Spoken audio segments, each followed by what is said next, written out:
morning, good morning. Monday morning. Well, I'll leave my soapbox outside this morning. The last one's like, oh gee whiz, Jim. The worst kind of thing about making these videos is there's nobody to disagree with in front of me, and they say, well, better stop there, Jim, and not go on like this. But I get carried away in the moment, and not that I'm really politically bothered, but they're all the same. I normally don't take much to do with it, but certain things kind of prise open the lid and away I go, and I get carried away with myself. Right? This morning, before I go starting this antler stick, which I'll probably run through with you, it should be a bit of fun getting there. I'm not really sure how it's going to go yet, but it'll sound like something different again, almost something different, like, you know, right? But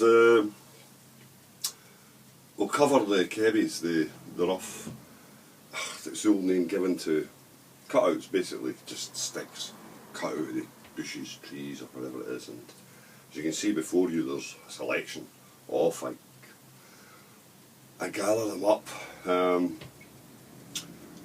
they're all right. I mean, it's just a bit, it's there at the same time, your eyes set for them, and this is one I put together. So I could keep going, dear, something else all like that, like, you know. I think it's a sales drive I need to go in shortly. A bit travelling round about, and until I get them away, like, you know, or a lot of them anyway. I think the wee bit commissions are fine, but dear. But it's so enjoyable, I just keep rattling away at it, like, you know, and as I was saying to you, once your eyes set for it, everywhere you go. I came back yesterday with a stick and another handle for a thumbstick and whatnot. So I usually got them planked here and there. I don't carry them all home at times, and if I come across a little bit that's good, you know, I tend to cut them and put them by somewhere. And if I happen to be passing with the motor, I'll pick them up. If not, if I'm walking past that way, I'll not bother. I'll just pick a stick out and bring it back with me. So it's all geared towards it, like, you know, dear. But anyway, get back to the cutouts thing, and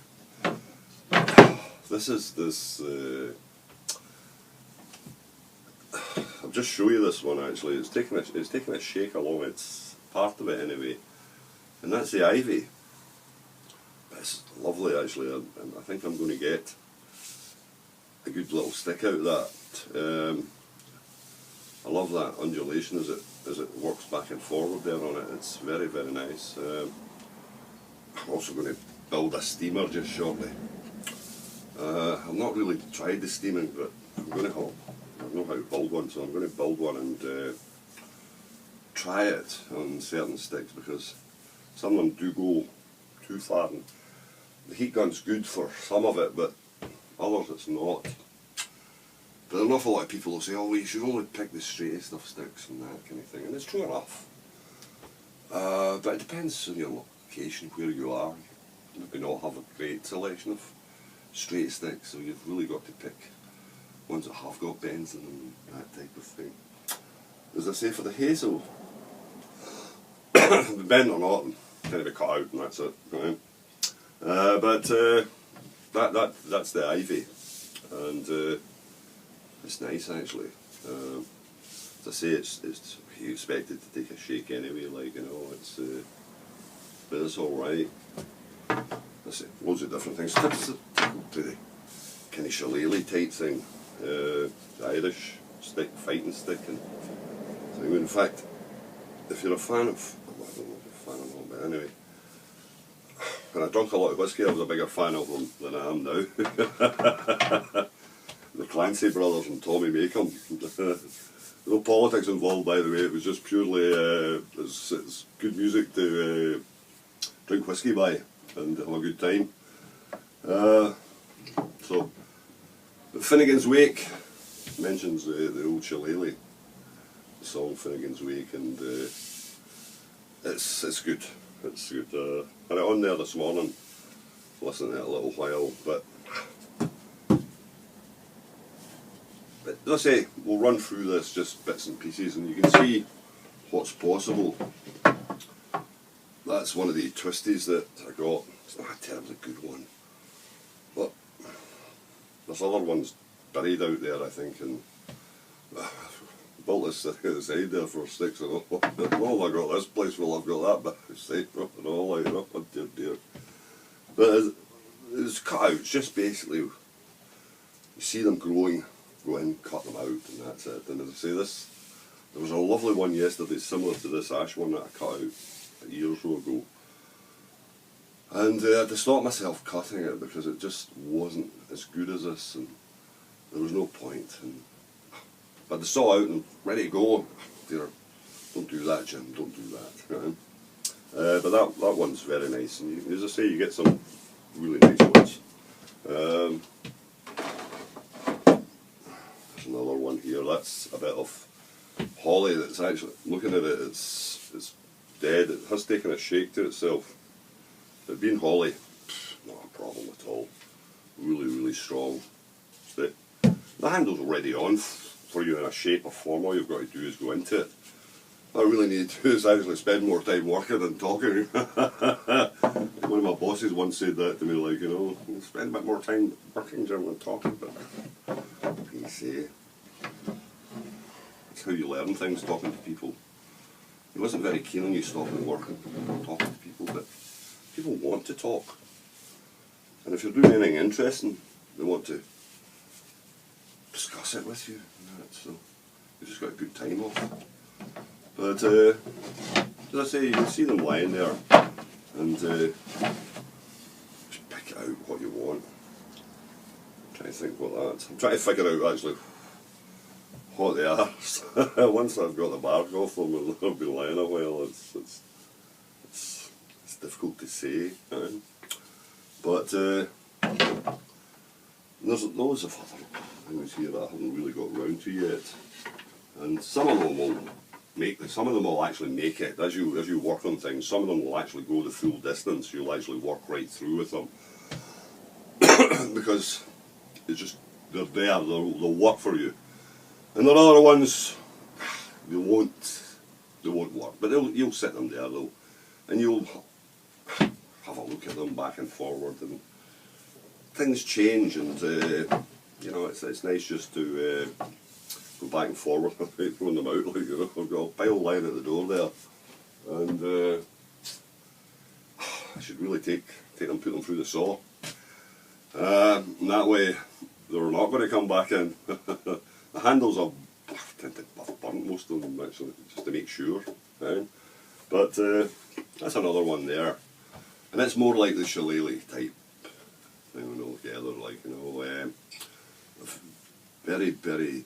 I mean, as a defensive, I mean, I mentioned it in one of the other videos, after many years ago, that a lot of people carried them for that. And there were, of course, there were fights used to take place in Ireland in particular. They used to have fights with shillelaghs, a lot of damage done. Very much so. But it's nice. It takes away from other sticks at times. But this one that I'm going to work on, I'm saying today, hopefully I'll do a little bit when I'm here, but it can be murder at times. But to cover the length of a stick, I mean, obviously thumbsticks, it's in about here when you're measuring for a thumbstick. I've seen an awful lot of people with a lot of people have different ideas on how it goes. I've got a thing there, an apparatus that I normally get people to, and I adjust it for them to get. But for me, it's always in about the hip and slightly up, with the elbows just slightly bent. You know, a lot of people say, oh, it should be the wrist there.